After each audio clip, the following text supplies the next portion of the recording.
Hello everyone, welcome to my kitchen.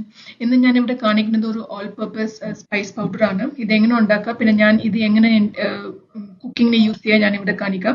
ആദ്യം ഈ items ഒക്കെ ഡ്രൈ റോസ്റ്റ് ചെയ്യണം. കുരുമുളക് ഹാഫ് ടീസ്പൂൺ, ജീരകം 2 ടേബിൾ സ്പൂൺ, പെരുംജീരകം 1 ടേബിൾ സ്പൂൺ, പിന്നെ മല്ലി 4 ടേബിൾ സ്പൂൺ, പിന്നെ ഓമം 1 ടേബിൾ സ്പൂൺ, പിന്നെ ഹോൾ സ്പൈസസ് പട്ട, ഗ്രാമ്പൂ, അതൊക്കെ, പിന്നെ മുളക് ഒരു 4-5. പിന്നെ ഇതൊക്കെ ഒന്ന് നന്നായിട്ടൊന്ന് ഡ്രൈ റോസ്റ്റ് ചെയ്യണം. ഓയിൽ ഒന്നും ഇടരുത്, ജസ്റ്റ് ഒന്ന് ഡ്രൈ റോസ്റ്റ് ചെയ്യണം. സോ ഇത് ഈ പൗഡർ ഒന്ന് പൊടിച്ച് വെച്ചാൽ നമുക്ക് പെട്ടെന്ന് നമുക്ക് കുക്കിംഗ് ചെയ്യണം എന്നെങ്കിൽ നമുക്കിത് യൂസ് ആവും നമുക്കിത്. സോ ഇതൊക്കെ ചൂടാറിയ ശേഷം ഇതൊന്ന് പൗഡർ ചെയ്ത് വെക്കാം.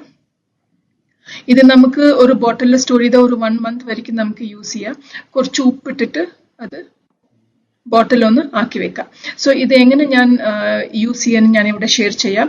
ആദ്യം ഇപ്പൊ ഇവിടെ പെട്ടെന്ന് നമുക്ക് ഡിന്നർ ഉണ്ടാക്കണമെങ്കിൽ ജസ്റ്റ് ഒരു പറാട്ട, ദാറ്റ് ഈസ് ഞാൻ സ്റ്റഫ്ഡ് പറാട്ട മാതിരി അതിൻ്റെ അകത്ത് ഈ പൗഡർ ഇട്ടിട്ട് ഒന്ന് ട്രയാങ്കിൾ അല്ലെങ്കിൽ സ്ക്വയർ ഷേപ്പിലൊന്ന് മടക്കിയിട്ട് അതൊന്ന് എണ്ണയോ നെയ്യോ ഇട്ടിട്ട് അത് നമുക്ക് ഉണ്ടാക്കിയെടുക്കാം.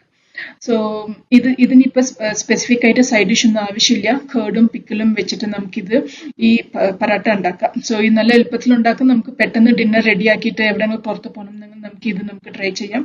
പിന്നെ ഇതല്ലെങ്കിൽ നമുക്ക് ഈ പാലക് ചപ്പാത്തി ഉണ്ടാക്കുമ്പോൾ പാലക് ചെറുതായിട്ട് കട്ട് ചെയ്തിട്ട് ചപ്പാത്തിയിലിട്ടിട്ട് പൊടിയിലിട്ടിട്ട് ഈ പൗഡറും കുറച്ച് ഉപ്പും പിന്നെ വാട്ടർ ഇട്ടിട്ട് അതൊന്ന് കുഴച്ചെടുത്തിട്ട് നമുക്ക് ചപ്പാത്തി മാതിരി പരത്തിയെടുക്കാം. സോ ഇതിനും ഇപ്പൊ സ്പെസിഫിക് സൈഡ് ഡിഷ് ഒന്നും ആവശ്യമില്ല. ജസ്റ്റ് നമുക്ക് കേർഡും പിക്കിളും യൂസ് ചെയ്തിട്ട് കഴിക്കാം. സോ ഇതൊക്കെ ഒരു ക്വിക്ക് മീൽ പ്രിപ്പറേഷൻ ആണ്. പിന്നെ അടുത്തത് നമുക്കിപ്പോൾ എന്തെങ്കിലും ഒരു ഉപ്പേരി എന്തെങ്കിലും ഉണ്ടാക്കണമെങ്കിൽ ഉപ്പും പിന്നെ ഈ ഒരു പൗഡറും യൂസ് ചെയ്തിട്ട്, ഞാനിവിടെ വാഴയ്ക്ക ഉപ്പേരിയിൽ ഈ ഒരു പൗഡർ യൂസ് ചെയ്തിട്ട് വേറൊരു ടേസ്റ്റും കിട്ടും. എപ്പോഴും ഉണ്ടാക്കേണ്ട മസാല മാതിരിയല്ല.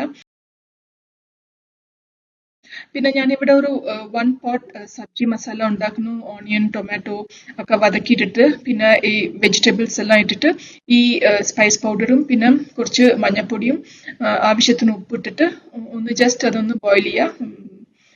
സോ അങ്ങനെ ഒരു സബ്ജി മസാല എളുപ്പത്തിൽ ഉണ്ടാക്കാം. 1 pot സബ്ജി മസാല, ചന മസാല, രാജ്മ മസാല, ഗ്രീൻ പീസ്, ആലു മട്ടർ അതൊക്കെ ഉണ്ടാക്കുമ്പോൾ നമുക്ക് ഈ ഓണിയൻ, ടൊമാറ്റോ ഒക്കെ വതക്കിയിട്ട് ജിഞ്ചർ ഗാർലിക് ഇട്ടിട്ട് ഈ പൗഡറും പിന്നെ ഈ മഞ്ഞപ്പൊടിയും ആവശ്യത്തിന് ഉപ്പിട്ടിട്ട് നമുക്ക് എങ്ങനെയൊക്കെയാണ് ഞാൻ ഈ സ്പൈസ് പൗഡർ യൂസ് ചെയ്യുന്നത്. നിങ്ങൾ ഇത് തീർച്ചയായിട്ടും ട്രൈ ചെയ്ത് നോക്കൂ. വെരി ഈസിയാണ്.